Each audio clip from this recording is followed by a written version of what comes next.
दरम्यान धनंजय मुंडे आणि पंकजा मुंडेंच्या कार्यकर्त्यांकडनं मानसिक छळ सुरू असल्याचा अंजली दमानियांचा आरोप आहे। या संदर्भात दमानिया आज दुपारी 12 वाजता पत्रकार परिषद घेणार आहेत। रश्मी शुक्ला आणि मुख्यमंत्र्यांकडे भेटीची वेळ मागितली आहे असंही अंजली दमानिया यांनी सांगितलंय।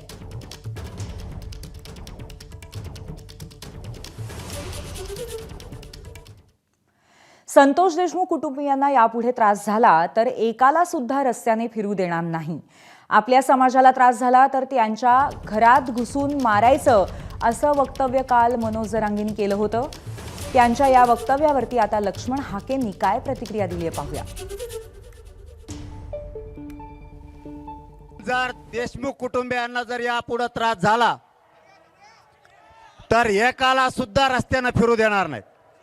परळी असो कोणा बीड जिल्हा असो, इथल्या आपल्या समाजाला जर त्रास झाला तर परभणी आणि पलीकडून धाराशिव यांना घरात घुसघुस आणायचं।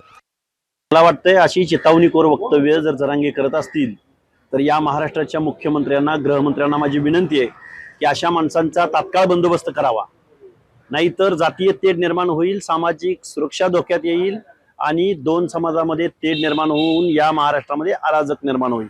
आणि जरांगे घुसायची भाषा आम्हाला सांगायची नाही। तुमच्यात जर दम असेल ना, कधी कुठं केव्हा ते सांगा।